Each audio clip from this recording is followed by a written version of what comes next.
Bismillahirrahmanirrahim. Assalamualaikum warahmatullahi wabarakatuh. Alhamdulillah Rabbil Alamin. Salatu wassalamu ala ashrafil anbiya'i wal mursalin. Nabiyyina Muhammadin wa ala alihi wa ashabihi wa man tabi'ahum bi ihsanin ila yaumiddin. Amma ba'd. Alhamdulillah, insyaallah pada pertemuan kedua kita kali ini kita akan melanjutkan pembahasan fikih yang telah kita mulai 2 pekan lalu, dan alhamdulillah kita pekan lalu sudah sampai pada selesai pada pembahasan anwa'ul miyah wa aqsamuha, pembagian air dan jenis-jenisnya. Kemudian kita lanjutkan tsummal miyah ala arba'atu aqsam. Sebelumnya kita baca sedikit al-miyahu allati yajuzu biha tathhir sab'u miyah. Air yang dapat digunakan untuk bersuci itu ada 7 air. Air langit, air laut, air sungai, air sumur, mata air, air salju, dan air al-barad. Kita sudah jelaskan apa itu air al-barad pada pertemuan yang sebelumnya. Dan kita juga jelaskan bahwa air yang semua ini bisa kita rangkum dalam perkataan semua air yang turun dari langit atau air yang keluar dari bumi, bagaimanapun bentuknya dan bagaimanapun sifatnya. Kemudian kita lanjut ke summal miyahu ala arba'ati aqsam, ya. Jadi air dilihat dari suci atau tidak sucinya, dan sekaligus dilihat dari bisanya dia mensucikan atau tidak. Itu terbagi menjadi 4 bagian. Yang pertama adalah di sini sebutkan tahirun mutahhirun ghairu makruhin wa huwa al-ma'ul mutlaq, ya. Di sini disebutkan adalah dia adalah air, bagian pertama adalah air yang suci dan juga mensucikan, dan hukum penggunaannya itu tidak makruh, ya. Hukum penggunaannya itu tidak makruh. Wa huwal ma'ul mutlaq, ya, yaitu adalah air secara mutlak. Apa yang dimaksud dengan air secara mutlak, ya? Yaitu air yang tidak memiliki tambahan sifat di belakangnya, ya. Jadi kalau kita katakan air saja, berarti air itu bisa digunakan untuk bersuci. Atau air ini memiliki tambahan sifat di belakangnya, ya. Tapi sifat ini tidak harus ada, ya. Jadi dinamakan, ulama menyebutkan qaidun munfak, ya. Qaid, ya, sifat yang tidak mesti disebutkan. Berbeda dengan sifat yang mesti disebutkan. Misalnya, kalau kita katakan air sumur atau air sungai, sifat sumur dan sungai ini yang kita sebutkan di belakang kata air, itu adalah sifat yang tidak mesti disebutkan, ya, tidak wajib disebutkan, karena kalau kita hadirkan kepada orang, ya, kita bawakan kepada orang, ini adalah air sumur dan ini adalah air air sungai, maka orang itu akan makan ini adalah air, ya. Jadi sifat yang disebutkan di belakang kata air itu adalah sifat yang hanya untuk menjelaskan bahwa air ini adalah air sungai atau air sumur. Berbeda dengan misalnya kalau kita katakan air semangka, ya. Ini adalah qaidun lazim, yaitu sifat yang harus disebutkan.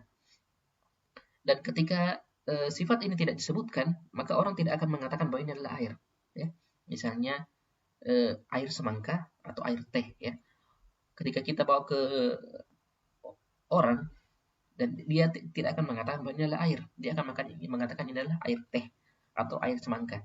Jadi al-ma'ul mutlaq itu ada 2, ya.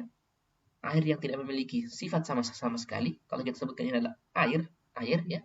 Seperti misalnya kita dibawakan 1 gelas air, ya. Ini dikatakan bahwa ini adalah air, ya, tidak tambahan lainnya. Atau yang kedua, ma'ul mutlaq yang kedua adalah air yang memiliki sifat, tapi sifat ini tidak mesti disebut. Adapun penyebutannya hanya untuk penjelasan saja, bukan sifat yang disebutkan sebagai pembeda. Ya. Itu yang pertama. Wa huwal ma'ul mutlak, yaitu air yang secara mutlak. Kemudian yang kedua, jenis yang kedua, tadi yang pertama adalah suci, mensucikan, dan tidak makruh dalam penggunaannya. Namun ada juga yang kedua, jenis yang kedua, yaitu suci, ya, tetap suci, dan tetap juga bisa mensucikan, tapi penggunaannya itu di badan makruh. Ya. Kita katakan penggunaannya di badan makruh, karena kalau digunakan pada pakaian atau mencuci pakaian dan sebagainya, penggunaan-penggunaan lain, maka tidak makruh. Wahual ma'ul musyammas, yaitu air yang terkena sinar matahari. Ya. Air yang terkena sinar matahari. Dan tidak semua air yang terkena sinar matahari itu menjadi makruh. Dan para ulama menyebutkan syarat-syarat kapan dikatakan air itu adalah ma musyammas. Ya, yang syarat yang pertama adalah air itu menjadi panas karena matahari, ya. Yang pertama air itu panas, maka tidak makruh kalau misalnya dia kena matahari tapi tetap airnya dingin. Yang kedua adalah dia panas karena matahari dan bukan panas karena api, ya. Yang ketiga adalah air ini wadahnya dari logam, ya. Dari logam, dikatakan bahwa fi ina'in muntabi', ya, dari wadah logam, dikecualikan wadah dari emas dan perak, ya. Jadi kalau ada air yang panas karena matahari tapi wadahnya adalah emas dan perak, maka itu tidak menjadi makruh, ya. Tapi tetap penggunaan emas dan perak itu adalah haram hukumnya, dijadikan sebagai wadah, ya. Ya, kita tidak membahas itu, kita membahas tentang airnya bukan wadahnya. Dan yang keempat, disebutkan juga bahwa air musyammas ini berada di negara yang memang iklimnya adalah iklim panas, ya. Berbeda dengan misalnya ketika musyammas ini atau air yang terkena matahari ini panas, kemudian panasnya karena matahari dan sudah di wadah berupa logam, tapi letaknya di negara yang iklimnya adalah iklim yang tidak panas seperti Indonesia, maka tidak ada yang dinamakan musyammas di negara-negara yang iklimnya bukan iklim yang panas. Ya, itu yang disebutkan oleh para ulama. Jadi kapan ada salah satu dari sifat ini, sifat ma'u musyammas yang hilang dari 4 syarat ini, maka air itu tidak menjadi makruh. Jadi misalnya dia kena matahari, ya, kena matahari, sudah di tempat logam, wadah logam, dan di iklim yang panas, tapi airnya tidak panas, maka dia tidak dikategorikan sebagai ma musyammas. Atau misalnya dia panas karena matahari dan di iklim yang panas, tapi dia bukan di wadah logam, melainkan di wadah dari kayu misalnya atau kaca misalnya, maka dia tidak dikategorikan sebagai ma musyammas, ya. Perlu kita sedikit bahas tentang ma musyammas ini, para pendengar sekalian, para jamaah markas ngaji, karena para ulama memakruhkan air musyammas ini karena dikatakan bahwa air ini dapat menyebabkan penyakit kulit ketika digunakan, ya.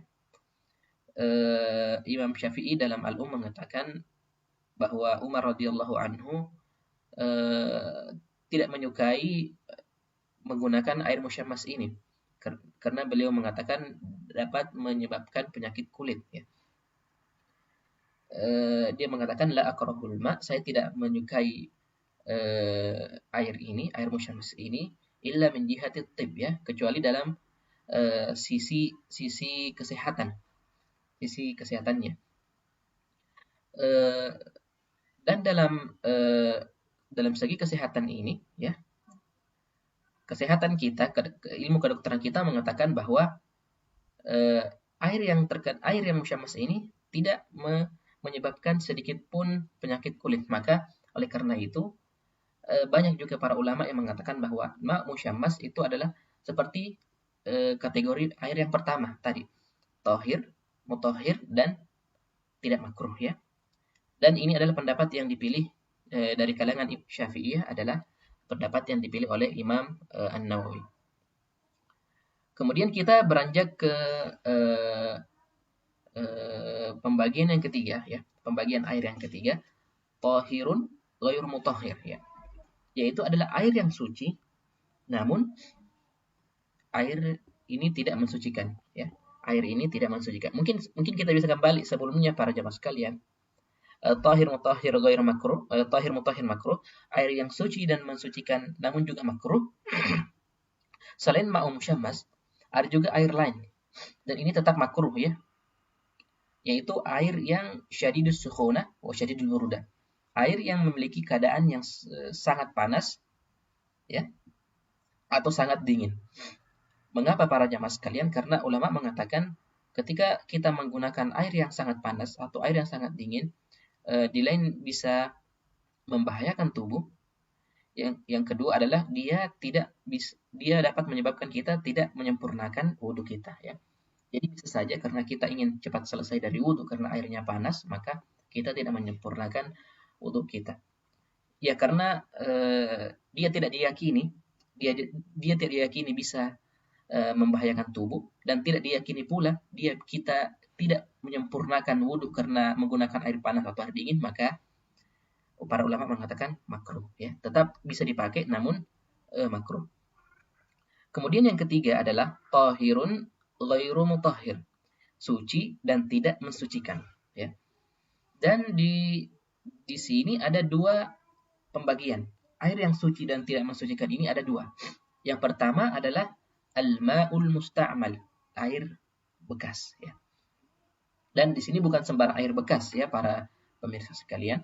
Tidak semua air bekas minum atau bekas apa dikatakan bahwa itu adalah air bekas yang tidak bisa mensucikan meskipun dia suci. Para ulama menaruh syarat-syarat kapan dikatakan air itu adalah air bekas. Dan ternyata yang dimaksud dengan air bekas di sini adalah air bekas yang dipakai dalam mengangkat hadas atau menghilangkan najis ya. Jadi para ulama mengatakan mastu'mila fi fardhi taharah wa kana qalilan.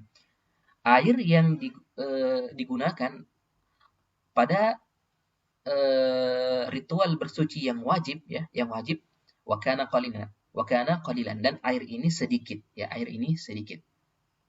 Nanti kita akan bahas bagaimana apa itu air banyak dan air sedikit ya, air banyak dan sedikit. Jadi air yang sedikit adalah air yang banyaknya itu sedikit di bawah dari 2 kullah. Adapun air banyak adalah air yang berada di atas 2 kullah. Jadi misalnya kalau air yang sedikit ini dipakai dalam berwudu ya, tidak bisa. Apalagi dia adalah air bekas ya. Yang dimaksud dengan sedikit ini adalah berada di bawah 2 kullah, dan 2 kullah itu setara dengan 180 sampai 200 liter air. Jadi ketika air sudah mencapai 200 liter air ya, maka tidak ada namanya kata musta'mal, tidak ada yang dikatakan air bekas. Jadi ketika air bekas ini kita kumpul dan mencapai 200 liter, maka air ini meskipun semuanya musta'mal, meskipun semuanya adalah air bekas, maka tetap bisa dipakai untuk bersuci. Jadi air musta'mal ini status air musta'mal ini hanya ada pada air yang sedikit. Dan yang dimaksud sedikit adalah di bawah 2 kullah. Ya. Dan ini penjelasan disebutkan di Fathul Mu'in ya. Wala yathbutu al-istimal illa ma'a qillatil ma' ya. Jadi air musta'mal itu tidak ada kecuali pada air yang sedikit. Jadi al-ma'ul musta'mal adalah air yang digunakan pada ritual bersuci wajib, dan air ini sedikit ya. Jadi misalnya kalau kita menggunakan air tapi pada ritual ibadah bersuci, tapi bukan pada bersuci yang wajib. Misalnya kita menggunakan air itu untuk wudu sunnah ya, atau wudu yang diperbaharui. Tentu wudu ini tidak akan mengangkat hadas ya. Tidak akan mengangkat hadas karena dia adalah wudu sunnah ya, memperbaharui wudu. Dia tidak akan mengangkat hadas. Maka air ini seperti air yang tidak digunakan. Jadi statusnya tetap air yang suci, tahir dan mutahhir ya, suci dan mensucikan. Berbeda dengan air yang sudah kita pakai, misalnya kita sudah berhadas, kita sudah buang air kecil, buang air besar, kemudian kita berwudu. Nah, tubuh kita di sini berhadas. Dan hadas ini kita angkat menggunakan air wudu tersebut. Nah, air yang musta'mal ini ya, dan jumlahnya sedikit, itu tidak bisa kita pakai lagi untuk berwudu. Tentu lil alim bihalihi ya, bagi orang yang mengetahui keadaan air tersebut. Jadi nanti misalnya kalau air misalnya ini ditampung ya, dan datang orang yang tidak mengetahui keadaan air ini, apakah ini air musta'mal atau air bukan musta'mal, maka orang yang tidak mengetahui hal tersebut bisa tetap menggunakan air tersebut. Adapun orang yang pertama tadi, dia tidak boleh menggunakan air tersebut karena mastu'mila fi fardhi, dia adalah air musta'mal yang sudah dipakai untuk mengangkat hadas ya. Dan tentu juga orang yang mengetahui meskipun bukan airnya ya. Misalnya ada orang datang ke air bekas itu, air bekas yang ditampung misalnya, dia datang ke situ dan dia mengetahui bahwa ini adalah air bekas karena dia tadi lihat temannya misalnya menggunakan air itu ya. Itu yang pertama, ma'ul musta'mal. Adapun yang kedua, para pemirsa sekalian, air yang suci tapi tidak mensucikan, yang kedua adalah al-mutaghayyir bima khalatahu min at-tahirat ya. Air yang berubah ya, air yang berubah karena disebabkan adanya campuran sesuatu yang suci ya di dalamnya. Al-mutaghayyir yang berubah ya. Ini adalah syarat yang pertama. Bima khalatahu, dengan sesuatu yang tercampur di dalamnya. Minat tahirat, dari benda-benda yang suci ya. Jadi bisa kita kasih contoh ya, air teh ya, air teh atau air yang dijatuhi oleh sirup misalnya, air sirup. Ini adalah air yang berubah dan tercampur dengan sesuatu yang suci ya. Maka ini adalah air yang suci, makanya kita bisa minum ya. Kita bisa pakai di tempat lain, tapi tidak bisa kita pakai bersuci. Ghairu mutahhir, dan tidak bisa kita pakai bersuci. Ya, kita tidak pernah dengar ada orang yang bersuci dengan menggunakan kopi ya, tidak bersuci dengan menggunakan teh ya, bersuci dengan menggunakan air sirup ya, tidak pernah, karena memang tidak bisa digunakan seperti itu. Bahkan bisa dikatakan itu adalah sebuah pemborosan karena dia adalah sesuatu yang dikonsumsi. Tentu perubahan di sini adalah perubahan yang banyak ya, perubahan yang banyak. Jadi kalau misalnya air yang kita masukkan teh itu berubahnya baru sedikit, kemudian kita angkat tehnya, baru berubah sedikit, maka itu tidak mengapa. Dan perubahan di sini para jemaah sekalian, para pendengar sekalian, perubahan di sini mencangkup perubahan yang bisa dilihat oleh panca indera atau tidak. Yang bisa dilihat oleh panca indera adalah misalnya seperti yang kita sebutkan tadi, air yang berubah karena teh ya, air yang berubah karena sirup ya. Dan perubahan ini adalah perubahan yang banyak yang bisa menyebabkan air itu berubah nama. Jadi kalau misalnya air itu tidak berubah nama, maka tidak mengapa ya. Kalau air yang kita masukkan teh hanya berubah sedikit saja, tentu kita tidak mengatakan ini adalah air teh ya. Kita hanya mengatakan ya pernah kemasukan teh, tapi bukan air teh, tetap air. Nah, ini masih bisa digunakan untuk berwudu. Berbeda dengan kalau misalnya berubahnya banyak ya. Al-mutaghayyir bima khalatahu min at-tahir. Itu tadi perubahan yang bisa dirasakan oleh panca indera. Namun ada juga perubahan yang hissiyan ya. Maaf, takdirian. Yang ditakdir ya, yang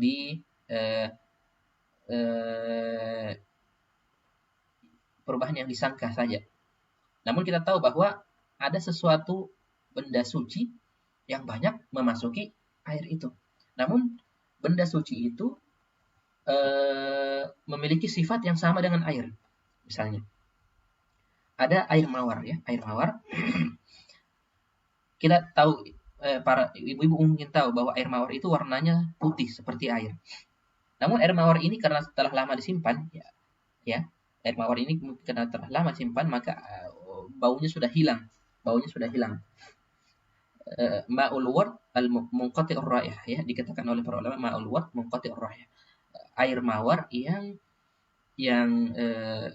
baunya sudah hilang mungkin karena sebab dari salah satu sebab. Itu dimasukkan dalam air ya misalnya. Maka kita andai-andaikan saja ya.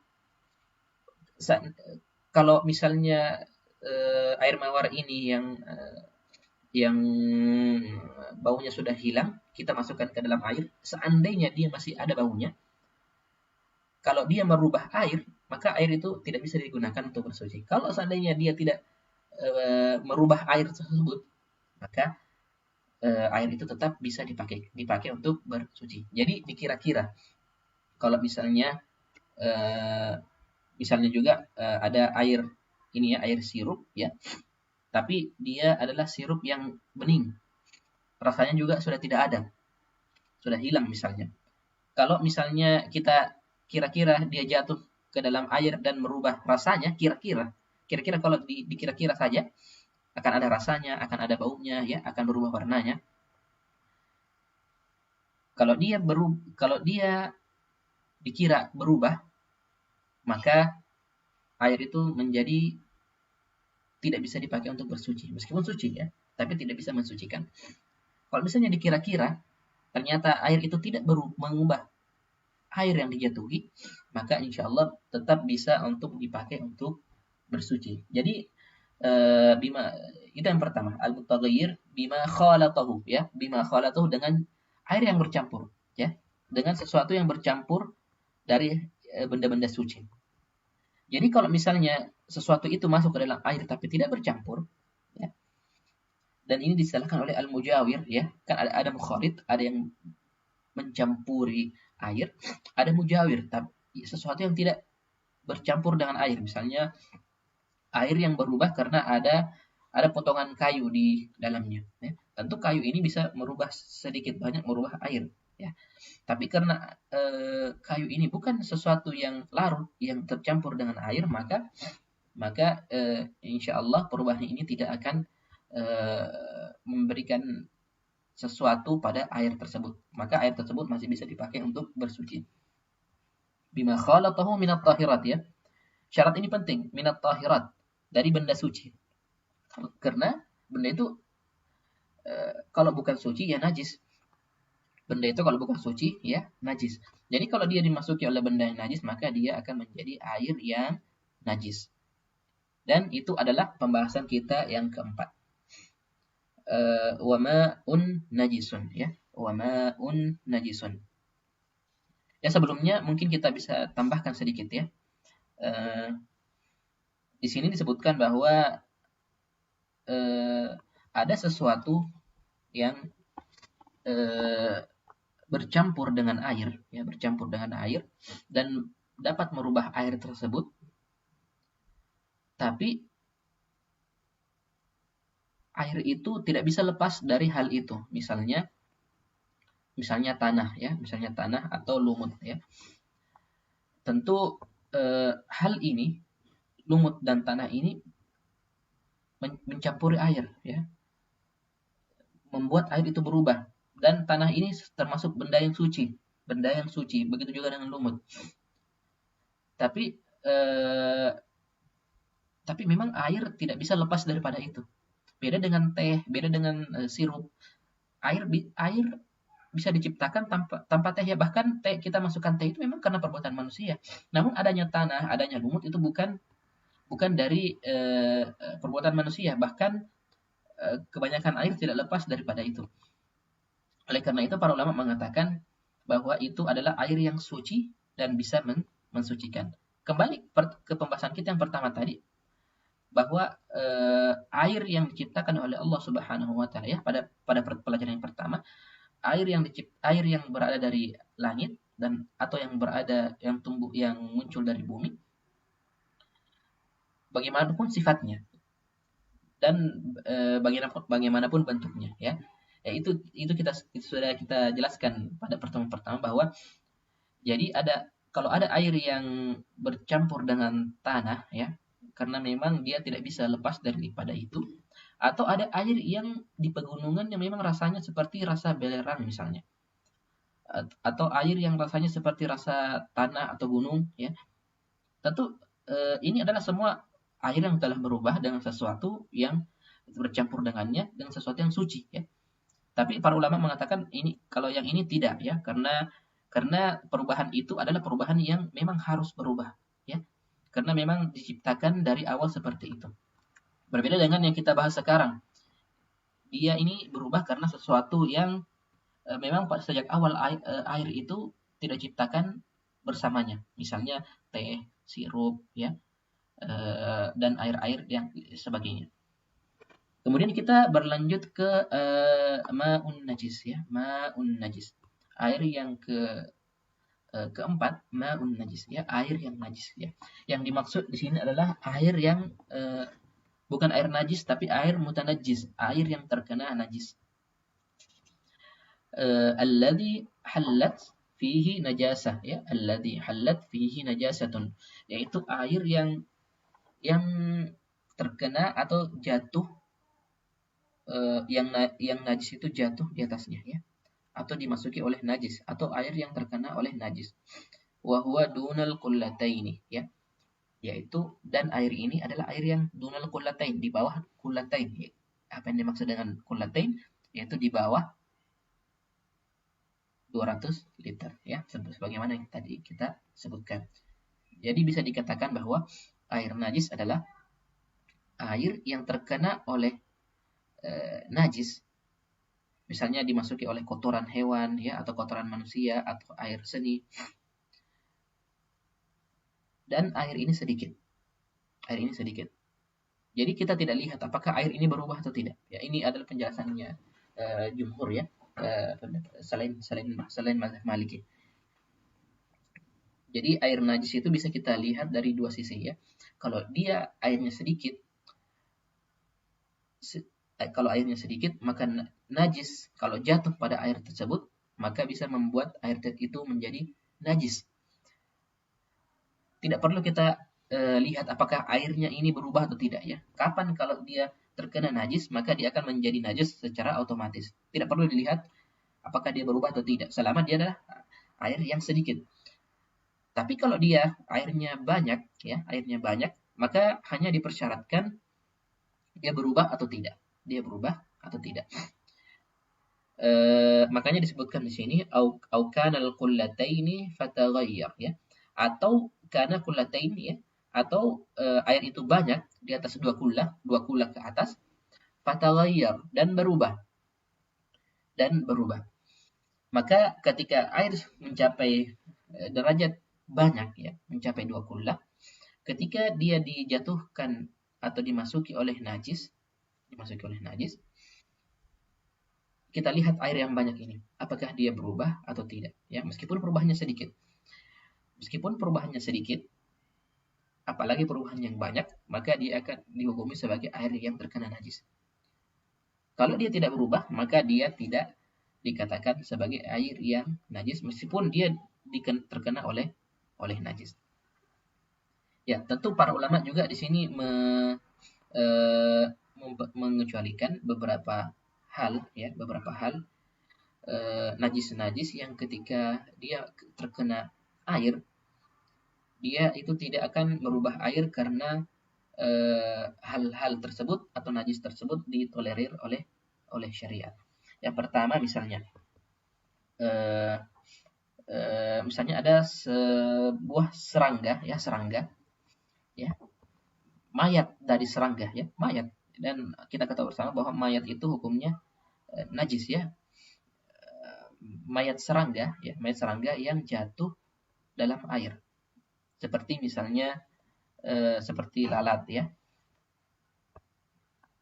Dia ketika terjatuh ke dalam air, maka maka dia akan ditolerir ya. Tentu pembahasan kita adalah pembahasan air yang sedikit ya, bukan air yang banyak, air yang sedikit. Eh, Ketika sebuah mayat serangga terjatuh dalam air, maka syariat menolerir hal tersebut. Karena sangat susah ya air untuk lepas dari serangga, apalagi seperti lalat yang memang banyak kasus kejadian dia terjatuh dalam air.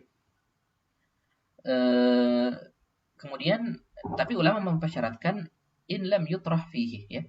Selama bukan kita yang lempar serangga tersebut atau lalat tersebut ke dalam air ya. Kapan kalau kita yang lempar, maka itu tidak bisa ditolerir, karena yang ditolerir kan hanya sesuatu yang sering terjadi. Adapun kita melempar serangga tersebut atau lalat tersebut ke air kita, maka itu bukan hal yang sering terjadi. Bahkan itu adalah hal yang jarang ya. Bahkan bisa dikatakan itu adalah hal yang memang sengaja dilakukan untuk berupaya merubah air tersebut menjadi najis. Dan syarat kedua adalah mayat tersebut ya, mayat serangga tersebut tidak merubah air. Jadi kalau dia merubah air ya, maka air tersebut dihukumi adalah air najis, karena